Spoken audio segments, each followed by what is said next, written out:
భూమి,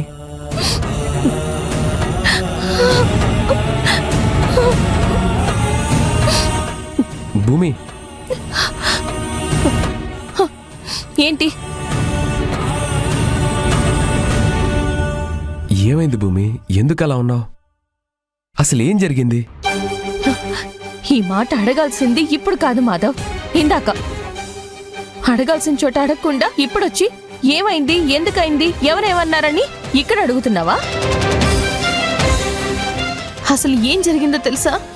కనీసం తెలుసుకోవాలని ప్రయత్నించావా? వచ్చావు, తిట్టావు, అందరి ముందు రంకెలేసావు. మీ వదిన, అదే ఆ అలేఖ్య మహావదిన్ని పట్టుకుని నాన్న మాటలు అనింది. వదినంటే తల్లితో సమానమని నమ్మేదాన్ని నేను. ఆమెను పట్టుకుని ఆ అలేఖ్య ఆ విధంగా మాట్లాడుతూ ఉంటే చూసి తట్టుకోలేక తిట్టాను. పిల్లలు లేరు అని బాధపడుతుంటే గుడికెళ్ళమని చెప్పాను. ఆ మాట చెప్పింది నేను, పంపించింది నేను. మీ వదినేమో ఆ మాట ఏదో తనే చెప్పినట్టు, తనే పంపించమన్నట్టు మిమ్మల్ని నమ్మించింది. మీరు నమ్మేశారు. అంతేకాదు, మహావదనికి పిల్లలు పుట్టకూడదని ఆ అలేఖ్య వాళ్ళేదో పిచ్చి పనులు చేస్తూ ఉంటే వాటిని అడ్డుకోవాలని చూశాను. కాని దాన్నంతా తిరిగేసి ఆవిడ మంచి చేయాలని చూస్తున్నట్టు, నేను మహాలక్ష్మి వదినికి అన్యాయం చేయాలని చూస్తున్నట్టు మీతో చెప్పింది. భార్య చెప్పింది విని మీ అన్న నోరు తెరవలేదు. కానీ నువ్వు మాత్రం ఇష్టానికి మాట్లాడేశావు. భూమి తప్పు చేసి ఉండదు అన్న ఆలోచన లేకుండా, ఇంట్లో మా నాన్న వాళ్ళు ఉన్నారు, వాళ్ళు బాధపడతారు అన్న విచక్షణ కూడా లేకుండా నా మీద అరిచేశావు. అది కాదు భూమి, అక్కడ అన్నయ్య మళ్ళీ ఏమి సీరియస్ అవుతాడో, గొడవ ఎక్కడ పెరుగుతుందోనని ఆ గొడవ సర్దిపుచ్చడానికే నిన్నన్నాను. అంతే తప్ప నువ్వు తప్పు చేసావని కాదు, తప్పు చేసావని నమ్మి కాదు. వద్దు మాధవ్, వద్దు. కట్టుకున్న భార్యని 10 మందిలో సమర్థించాలి. 4 గోడల మధ్య తప్పుని సరిదిద్దాలి. అంతేకాని నలుగురిలో తిట్టేసి కొట్టేసి ఇలా గదిలోకొచ్చి సర్ది చెప్పకూడదు.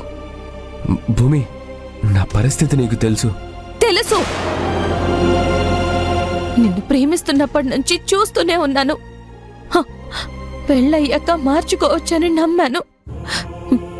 ఇంకా మారతావు అని ఎదురు చూస్తూనే ఉన్నాను. కోడలిగా అడుగు పెట్టాక ఈ ఇంటిని చక్కదిద్దాలని అనుకున్నాను. అయినా నా పిచ్చి కాని కట్టుకున్న భర్తే నా మాట విననప్పుడు నేను ఇంకేం చేయగలను? అది కాదు భూమి, నేను చెప్పేది విను. వద్దు మాధవ్, నువ్వు చెప్పేవన్నీ వినడం అయిపోయింది. విని విని విని నీ మాటల మీద కూడా నమ్మకం పోయింది నాకు. ఏ ఆడపిల్లకైనా భర్త అంటే నమ్మకం. ఆ భర్తకి తన మీద ప్రేమ ఉంటుందో లేదో నాకు తెలీదు.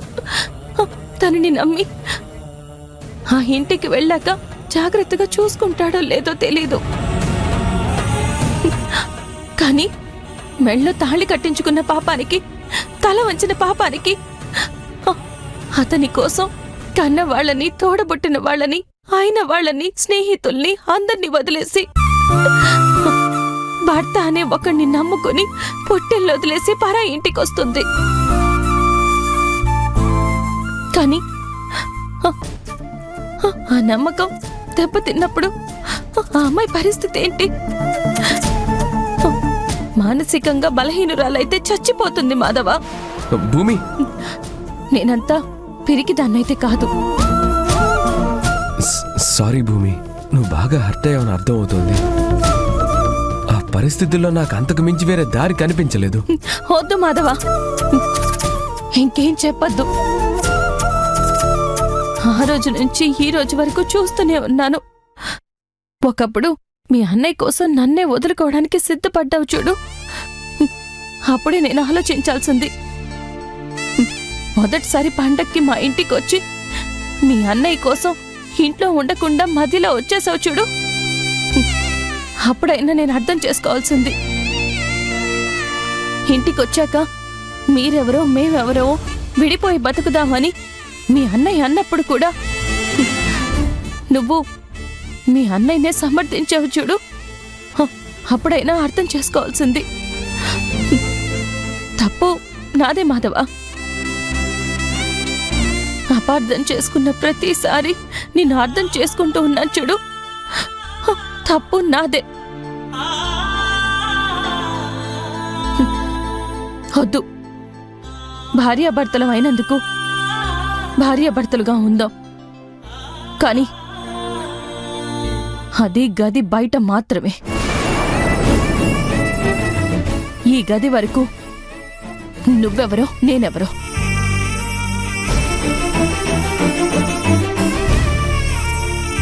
భూమి, ఏంటిలా మాట్లాడుతున్నావు? ఇంకెలా మాట్లాడాలి మాధవ్? చెప్పు, ఇంకెలా మాట్లాడాలి?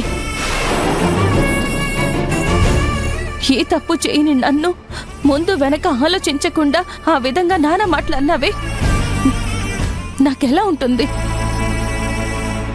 భర్త తిట్టాడంటే ఆ భార్య తప్పు చేసే ఉంటుందిలే అని నలుగురు అనుకుంటారు.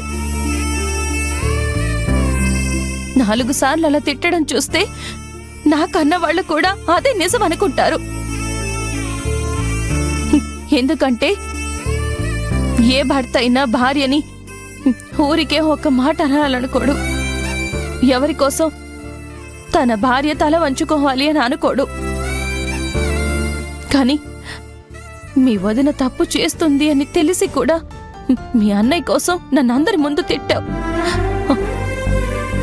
అక్కడ అవమానించి ఇక్కడికొచ్చి సమర్థించుకోవాలని చూస్తావేంటి?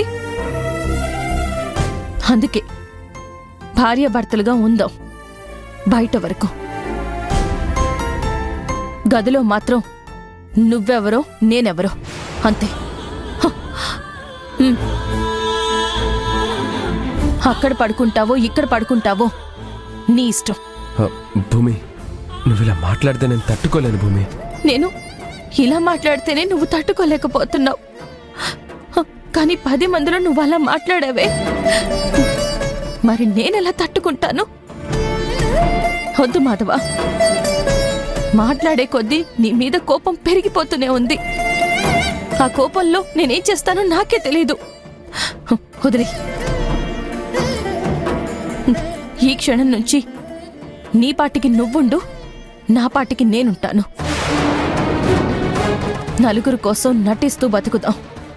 మన మధ్య మాత్రం కాపురాలుండవు, ప్రేమలుండవు, అభిమానాలుండవు, ఏమీ ఉండవు.